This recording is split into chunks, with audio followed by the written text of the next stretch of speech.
Olá, bem-vindos à nossa série de conteúdos Fala MongoDB. Eu sou Júlia Comarim, responsável pelo marketing da MongoDB no Brasil. Eu sou Lourenço Taborda, trabalho na arquitetura de solução da MongoDB para o Brasil. E hoje, Júlia, nós vamos falar sobre como mitigar riscos e proteger os dados das nossas aplicações críticas em MongoDB Atlas. Para a gente começar, eu queria saber quais são as principais funcionalidades do MongoDB que podem servir para nos ajudar com a segurança. Bom, a gente tem um cardápio amplo para falar. Então, primeiro, quero estabelecer com vocês um pilar específico de segurança. Então, nós temos possibilidade de trabalhar sempre com criptografias. E dentro da área de criptografia, nós vamos descobrir que temos mais 3 possibilidades de trabalho. Primeiro, criptografia em repouso, que é justamente quando o dado está guardado, repousado no disco de MongoDB. Depois, nós temos também criptografia em trânsito, ou seja, quando os dados estão trafegando entre a aplicação e o cluster e entre os nós do nosso cluster também. E uma terceira possibilidade de aplicação de criptografia é justamente em uso, criptografia em uso, que vai nos levar à criptografia de campo, que é justamente a possibilidade da gente ter na aplicação o mascaramento de dados com uma chave específica da aplicação, que vai fazer com que os dados sejam gravados já criptografados no MongoDB. Isso, na verdade, serve para a gente gravar dados e proteger dados que vão permitir identificar uma pessoa, como, por exemplo, um CPF. Além disso, nós também temos auditoria, que serve para a gente ter uma rastreabilidade e entender quem ou qual aplicação acessou o banco de dados e fez determinada ação de leitura, escrita, atualização ou exclusão. Também temos a possibilidade de permitir que haja a integração com as chaves específicas de criptografia que os nossos clientes utilizam nos seus respectivos provedores de nuvem. Trocando isso para nomes técnicos, é a integração com a AWS KMS, com Azure Key Vault e também com GCP, com as chaves que nós temos no GCP. Então, é possível trabalhar também com as próprias chaves. Além disso, nós também temos a possibilidade de fazer integração com provedores de LDAP, e isso vai nos levar ao tópico de autenticação e autorização, que é justamente a gente ter certeza de que quem está acessando o banco é quem diz ser, isso é autenticação, e ainda tem as permissões adequadas na aplicação, que é justamente a autorização. E ainda posso comentar, já de um ponto de vista de rede, que sempre que possível a gente procura ter acesso privado ao nosso cluster, para que o tráfego da aplicação, que já é criptografado, aconteça por um método local, sem sair em internet pública, que é uma rota que nós não temos controle. Acho que dentro de tudo isso que você falou, você citou diversos itens. E eu queria que você elencasse quais são as melhores práticas dentro de MongoDB Atlas para a gente garantir a segurança. Perfeito. Vamos começar então do ponto de vista da aplicação. Toda aplicação vai fazer um acesso no banco de dados utilizando um usuário. E este usuário vai ter permissões específicas que são justamente o que a aplicação precisa fazer. Eu, pessoalmente, costumo recomendar a gente ter as permissões exatas para o que uma aplicação necessita fazer. O que uma aplicação precisa? Ter a capacidade de ler documentos em uma coleção que faz parte de um banco de dados. Não necessariamente precisa ler todos os bancos de dados ou todas as coleções que estão dentro do nosso cluster de MongoDB. Então, primeiro é configurar qual é o escopo da aplicação, seja no nível da coleção ou no nível do banco de dados. E estas operações, primeira operação de leitura, certamente para a gente recuperar as informações. A outra operação certamente é de escrita ou de inserção, para que a gente consiga gravar novas informações naquela coleção, naquele banco de dados. E ainda falta a gente pensar na atualização. Certamente uma aplicação precisa ter a capacidade de atualizar documentos e ainda a capacidade de excluir. Então, de todo um universo de possibilidades de operações, 4 são fundamentais para uma aplicação. e certamente vão endereçar a maior parte dos casos de uso.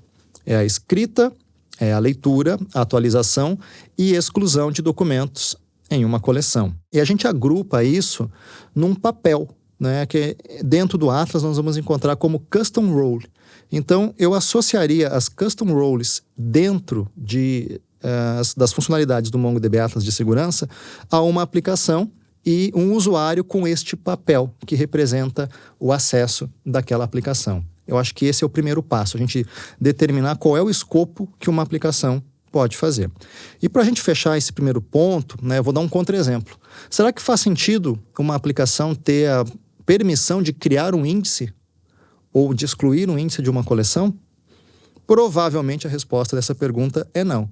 Mas com certeza essa aplicação precisa ler, escrever, atualizar e excluir documentos em coleções. É realmente um bom ponto, Lourenço. E retomando para o ponto que a gente estava falando antes, de autenticação e autorização, como isso é gerenciado dentro do MongoDB Atlas? Nós vamos ter 2 níveis de acesso em MongoDB Atlas. O primeiro nível de acesso é justamente a interface gráfica ou a console do Atlas. Então, ali nós temos a possibilidade de especificar quais são os usuários que têm acesso em quais projetos e organizações. Se é a primeira vez que você está ouvindo estes termos, vamos recapitular que dentro do Atlas nós temos o conceito de conta, que é justamente onde aparece o nosso e-mail. Então, cada pessoa tem uma conta no Atlas. Esta conta está vinculada a uma organização. Geralmente, a organização representa a sua empresa ou um departamento da sua empresa. E dentro das organizações, nós vamos ter projetos. E os projetos são exatamente os contenedores dos clusters, é onde o cluster reside. E aqui eu já vou avançar num conceito um pouquinho mais técnico, também relacionando o projeto a uma subrede. Então, cada projeto está relacionado a uma rede. Então, se você trabalha com AWS ou GCP, eu estou falando da VPC. Se você trabalha com Azure, eu estou falando da VNet. Então, lembre-se já que para cada projeto nós temos uma rede. E é importante a gente falar sobre redes, porque geralmente ambientes distintos e aplicações distintas residem em redes diferentes. Então, por consequência, eu coloco ambientes diferentes em projetos diferentes. Certamente eu vou ter um projeto para o meu ambiente produtivo, outro projeto para o meu ambiente de homologação e outro projeto para o meu ambiente de desenvolvimento. Assim, nós já temos uma segregação a ponto de rede, que é bem interessante de trabalhar. Agora, voltando ao ponto inicial da pergunta, que é autorização e autenticação. Então, dentro da plataforma, nós vamos criar usuários e estes usuários estão relacionados à console do Atlas, que é onde reside esses elementos principais que eu acabei de comentar. A conta, a organização e o projeto. Né? E agora você já sabe que o projeto também significa uma rede, mas eu já vou falar de conectividade. Dentro do Atlas, nós configuramos quem enxerga estes projetos e organizações. Adicionalmente a isso, nós vamos também criar usuários dentro do cluster, ou usuários de banco de dados. E estes usuários que vão ter estes permissionamentos que eu comentei e estes papéis, né? Uma aplicação tem um usuário, uma pessoa vai ter outro usuário. E aqui a gente também já chega numa boa prática fundamental, que é cada pessoa tem o seu próprio acesso, cada aplicação também tem o seu próprio acesso. Ninguém vai acessar a mesma base de dados com um único usuário. Imagina toda uma população de pessoas desenvolvedoras e você tem 10 aplicações em produção, vai colocar o mesmo usuário para todo mundo? Não, né? E isso, inclusive, já nos leva a um outro conceito importante quando a gente trabalha em nuvem, que é o modelo de responsabilidade compartilhada. Então, a ferramenta fornece todas as possibilidades da gente aplicar boas práticas, porém, a responsabilidade final desta aplicação está com você, o poder é de vocês, né? Para justamente fazer com que a segregação de acesso aconteça e que seja possível identificar quem ou qual aplicação está acessando o banco de dados. Uma pergunta que se encaixa muito com isso que você falou é: como funciona a auditoria nesses casos? Porque a gente sabe que muitas empresas necessitam que tenham algum papel de auditoria. E eu queria muito entender como é que isso funciona dentro do MongoDB Atlas para garantir que tenha segurança e saber quem é que fez o acesso em que momento. Então, eu queria saber como é que isso funciona. Ótimo ponto. E aqui, galera, eu já quero trazer um ponto de atenção para você que adora a MongoDB Community. E eu também faço parte desse grupo, eu gosto do community. Não existe auditoria no MongoDB Community, então se liga.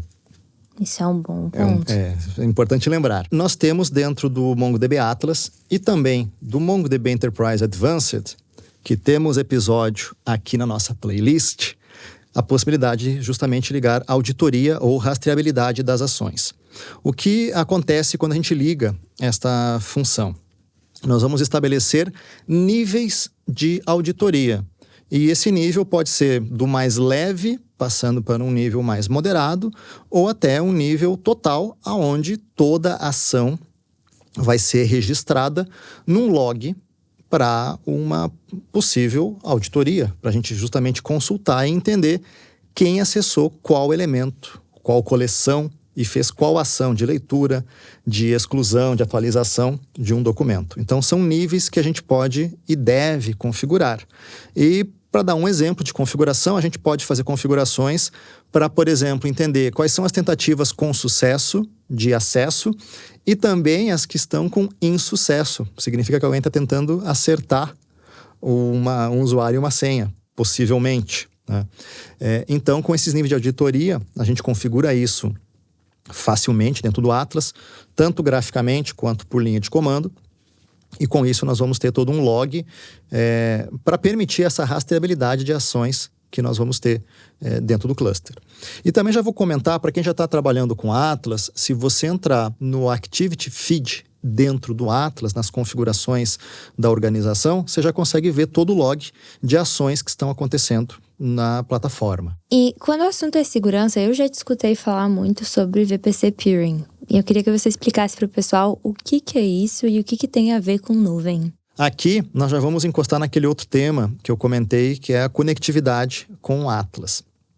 E isso também já nos leva, pensando em segurança também, em um assunto que é a superfície de ataque. Quais são as portas que a gente tem para chegar no nosso banco de dados que está no nosso cluster. Então, primeiro, VPC Peering, na verdade estamos falando de redes que fazem parte do provedor de nuvem. Como eu comentei, 2 provedores adotaram o mesmo nome, né? A AWS e Google chamam de VPC, e na Azure nós temos a VNet. Mas na prática, tecnicamente, é o mesmo elemento. É uma rede que faz parte da nuvem.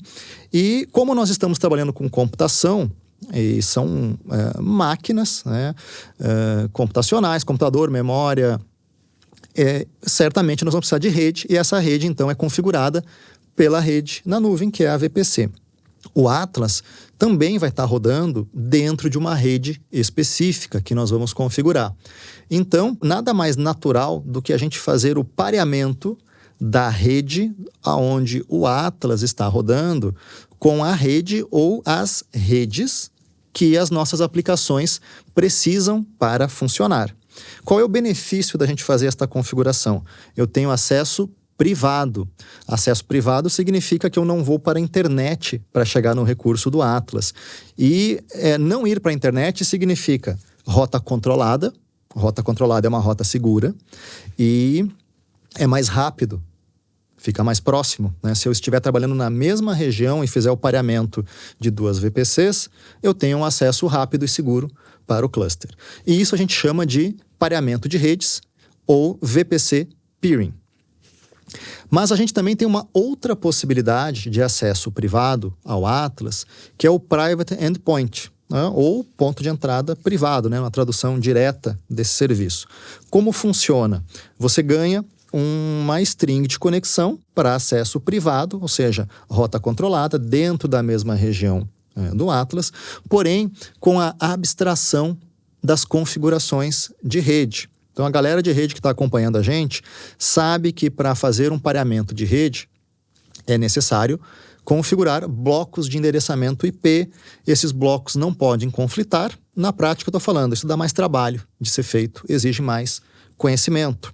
Então, para cenários em que a gente quer abstrair esse esforço, o Private Endpoint é uma ótima alternativa para isso.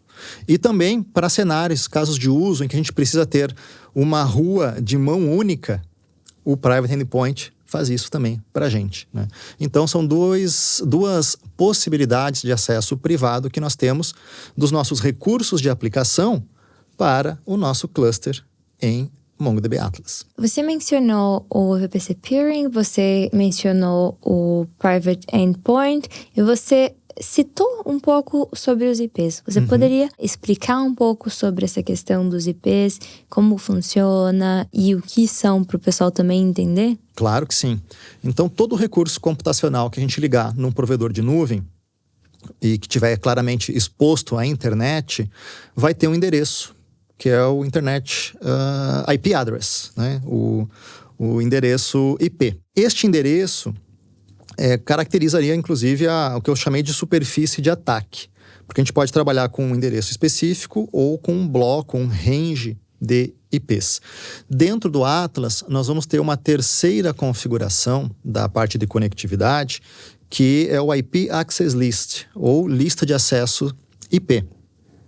E nessa lista nós vamos dizer quem está autorizado a tentar fazer uma conexão ao Atlas. Ou ainda, o Atlas só vai responder para quem estiver dentro daquela faixa de IP que está autorizada. Então, essa configuração é bem importante. E simplificando bastante aqui o conceito, eu estou falando de um conceito de firewall. O firewall básico fala quem pode e quem não pode ser atendido por uma requisição. Então, a gente configura esses endereços IPs que são autorizados a chegar ao Atlas e o Atlas responde.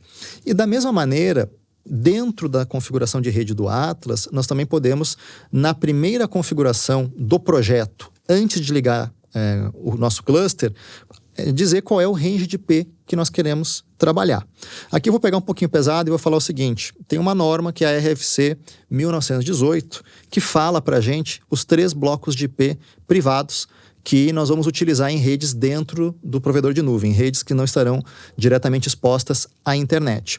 O Atlas vai trabalhar com esses 3 ranges dessa norma de rede e a gente configura isso na primeira vez, antes de ligar o cluster dentro do projeto. Então, a primeira configuração do projeto é essa, e você já tem o bloco de IP estabelecido, combina isso com o IP Access List, restringe o máximo possível a sua superfície de ataque, e aqui, galera técnica, nada de botar em produção 0.0.0/0, que significa acesso total, né? Qualquer ente na internet vai ter acesso. Então, essa certamente não é uma boa prática. Agora que a gente falou um pouquinho de conectividade, eu queria entender também as opções de backup.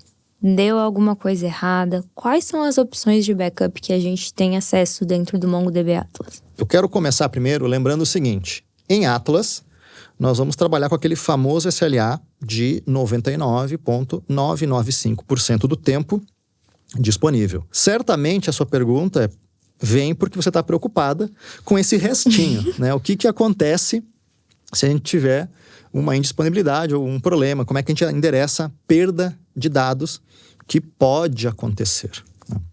Então, apesar de estarmos trabalhando no Atlas, que é justamente para mitigar isso, nós temos sim possibilidades adicionais, né?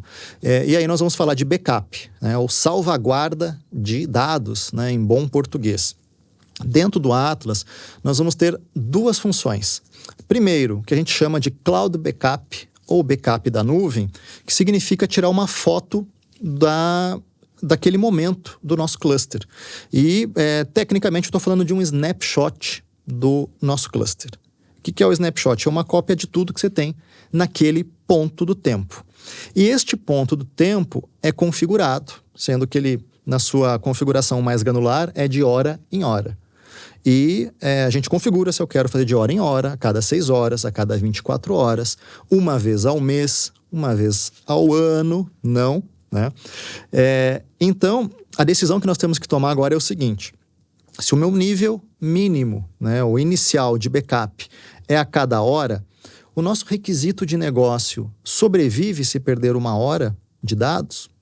Se ele sobrevive sem problemas, nós não perdemos cliente, não perdemos dinheiro, não perdemos o nosso emprego, tá tudo bem, você trabalha com o backup de snapshot ou cloud backup. Só que é muito comum nós termos requisitos de negócio mais críticos e que o objetivo de recuperação, famoso RPO, que a gente persegue nas operações, é no minuto ou ponto a ponto na operação. Então, para este cenário em que eu tenho esse requisito muito elevado e eu não posso perder menos de 1 minuto de informação, nós vamos trabalhar com o backup contínuo. Ou, dentro do Atlas, a gente vai encontrar isso com o nome de Continuous Cloud Backup. Galera de MongoDB que está conectado com a gente, eu estou falando de fazer um backup do oplog do banco de dados. O oplog é o log de operações. Então, tudo que o banco está realizando de escrita, de atualização, de exclusão, é logado, gravado nesse diário de bordo do cluster. Então, a gente consegue ter ali passo a passo, ponto a ponto, tudo que está acontecendo no nosso cluster. Se nós temos este backup realizado, nós temos a possibilidade de restaurar, caso aconteça essa eventualidade. Então, a gente usa isso combinado, um snapshot mais a configuração do Continuous Cloud Backup para esse requisito específico, de altíssima criticidade, que eu não posso perder nenhum ponto de dados. E a configuração vai de 1 dia até 7 dias. Então, a gente combina essas duas coisas e, com isso, a gente minimiza o famoso RPO. E quando eu uso um ou outro, você tem exemplos de indústrias que normalmente preferem usar um, que normalmente preferem usar outro, só para o pessoal que está assistindo conseguir se enxergar mais no dia a dia? Bom, aqui nós vamos falar principalmente de RPO, o ponto de recuperação. Se eu estou num ambiente que pode sobreviver a essa 1 hora, provavelmente eu não vou querer gastar com um backup adicional, que é o backup contínuo. Geralmente, aplicações menos críticas, se são produtivas, vão ter esta configuração.